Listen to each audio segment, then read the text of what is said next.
17 a 19. El regreso en Radio con Vos. Bueno, mientras se coloca el bono y juntan la plata y no es tanta como la que habían pensado, de su bolsillo Javier Milei en principio va a tener que desembolsar más de 5 millones de pesos en carácter de honorarios a los abogados del periodista del Destape, Nicolás Lantos, a quien le había formulado una denuncia penal a mediados de julio. La presentación que hizo Milei fue desestimada, la justicia falló a favor del periodista y tras su sobreseimiento, una nueva resolución estableció que esta semana Milei tiene que pagar exactamente 5.646.480 pesos. Está en línea Graciana Peñafort, legisladora de Unión por la Patria, abogada de Nicolás. ¿Cómo estás, Graciana? Bien, muy contenta, la verdad. ¿Cómo es esta historia? A ver. Mira, allá por julio de este año, Milei presentó una denuncia contra varios periodistas. Uno de ellos era Nicolás Lantos, acusándolo, valga la redundancia, de haberlo señalado como nazi en relación a un número que había llamado la atención del periodista. Nosotros nos presentamos. Esta, perdóname, Graciana, es la misma denuncia en la que donde había denunciado el Ijalad, ¿es la misma? No es la misma denuncia. Pero también era por nazi, por haberlo llamado nazi, sí. Lo que pasó es lo siguiente, los dos periodistas fueron denunciados, uno por señalar un número vinculado a la simbología nazi, como es el caso de Lantos, y otro por haber analizado los discursos de odio, equiparándolo a lo que hizo el nazismo en la época en que Milei decía no odiamos lo suficiente a los periodistas. Sí.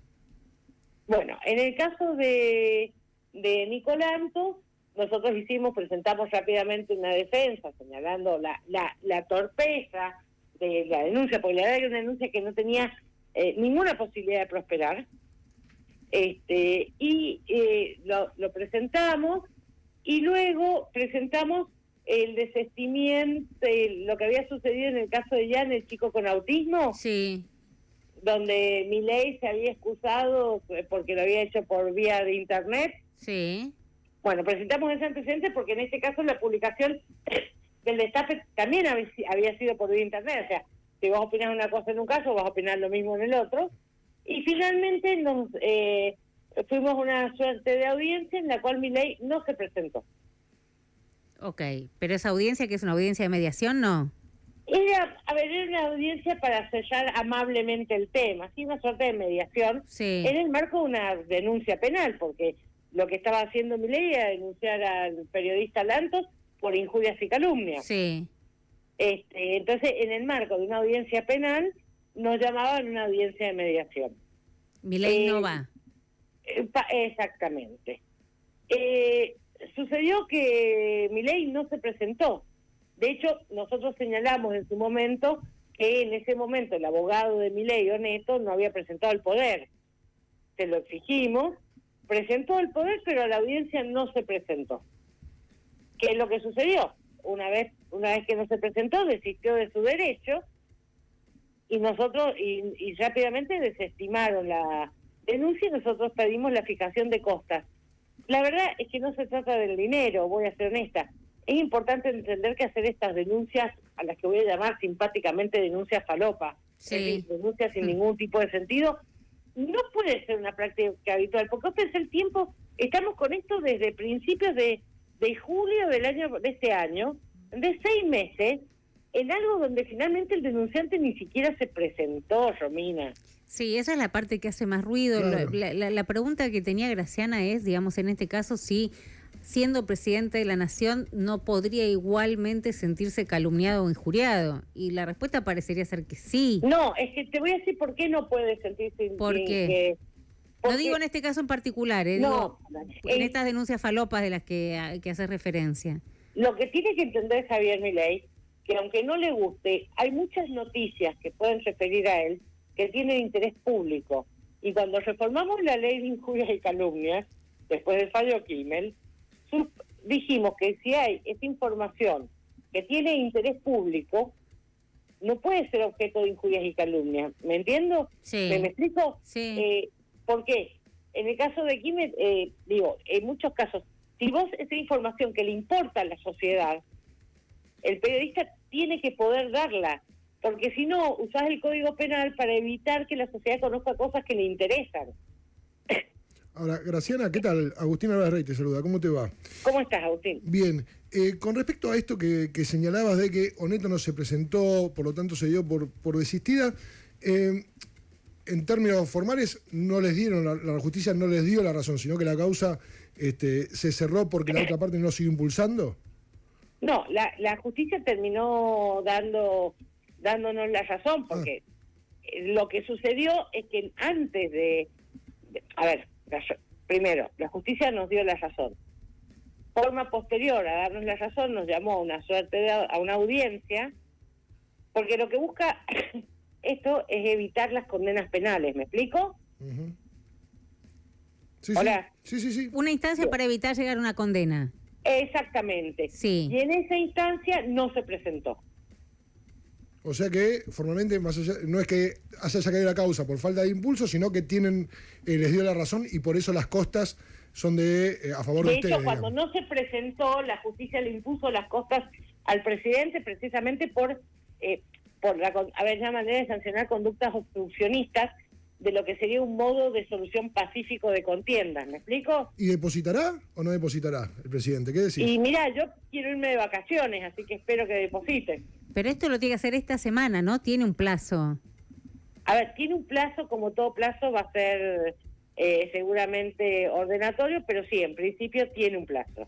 Bien, ¿y vos crees que esto va a sentar algún tipo de precedente a la hora de que Javier Milei o sus abogados o quienes estén cerca de él le digan, che, denunciá? No, yo creo que esto le va a explicar a Milei que hay cosas que siendo presidente no puede hacer. Lo que no puede hacer es obturar el ejercicio de la libertad de expresión de nadie, pero en especial de los periodistas, en especial no puede utilizar el Código Penal para tratar de evitar que se sepan cosas de interés público. Te voy a dar una cosa que tal vez lo explique con más claridad. Hace no mucho, cuando en esta época de muchas denuncias, tuvimos una cautelar para que no trascendiera la información sobre Andy, ¿te acordás? Sí, claro. Entonces, no se puede usar la ley para obturar un derecho constitucional tal como es la libertad de información. Es que la discusión es súper interesante, me parece que es enriquecedor esto que pasó, pero aún así sigo pensando, y estoy segura que lo vamos a seguir charlando con Ale Rúa, con vos, porque esto va a dar para largo, que entiendo perfecto, digamos, porque el caso Andís era de interés público y después la decisión que tomó creo que fue la propia Karina Milei, ¿no?, de dar marcha atrás. Totalmente, pero no olvides que es funcionaria pública. Está bien, pero vos podés decirle al presidente, por supuesto, podés dar cualquier información que involucre al presidente porque es de interés público. Ahora, decirle nazi, por ejemplo, o calificarlo, dar una opinión calificativa de algo, digamos, que es tan gravoso como compararlo con Hitler, por ejemplo, por darte cualquier otro ejemplo, yo no sé cuánto tiene que ver, mi duda es cuánto tiene que ver con el interés público y cuánto con el agravio. En este caso voy a señalar esto. El primer punto es que lo que se dijo no es que Milei fuera nazi, sino que tenía un número identificado con la simbología nazi. Sí. No es lo mismo que decir. Y en el caso de Ari Jalad, lo que se dijo es que la evolución de los discursos de odio de Javier Milei se asemejaba mucho a la evolución de los discursos de odio que había tenido la Alemania nazi. Sí, en pocas palabras. Eso me queda claro, porque si vos lo agraviás en términos personales, eso no es un tema de interés público. Si yo digo, a ver, voy a ser claro y es a modo ejemplificativo para no tener yo otra denuncia. No, dale. Si yo digo, usted es un nazi de mierda, te estoy agraviando. Sí. Ahora, si yo digo, esta conducta, este símbolo representa a la simbología nazi, y está el símbolo está, y que se presenta la simbología nazi es un hecho que se comprueba con documentos académicos. Y si yo digo, estos fueron los discursos de odio de la Alemania nazi, y usted está repitiendo la misma conducta, estás dando una opinión fundada en determinados hechos que de ningún modo invalida tu derecho a decirlo. Puede que no te guste el contenido de esa opinión. Está bien, queda claro el porqué, digamos, dónde está el anclaje para decir que es un tema de interés público y no un agravio a título personal. Eso era la diferenciación que trataba de hacer. No es lo mismo agravio a título personal que dar una información, porque, que un presidente use una simbología nazi, Sí. no es una grave, está marcando, mire, este número se corresponde a la simbología nazi, estas conductas se corresponden a los discursos de la Alemania nazi, pero eso no implica decir, no implica injuriarlo, es dar una opinión sobre un determinado hecho. Está clarísimo. Igual por las dudas no sigas hablando, porque esta plata te la vas a gastar en las vacaciones, no en costa de otro...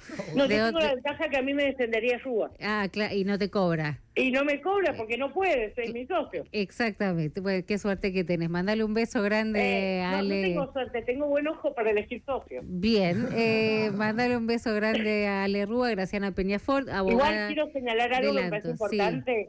Sí. Déjame decir, un excelente laburo el de encontrar la otra sentencia de Alejandro. Bien. Realmente fue un excelente laburo. Te mando un abrazo enorme, gracias. Un enorme abrazo, cuídense. Bien,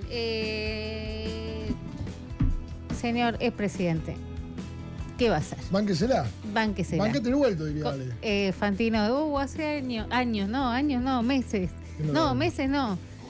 Semanas que no hablo con Fantino, hace mucho. Bancate el vuelto. Bien, Castañares, ¿hay ganadores? Ganadores para ir al Sky Bar Olimpo, que está ahí en Avenida Corrientes al 1400, es un lugar divino. Jorge Valles y Viviana de Villa Crespo, gracias por jugar.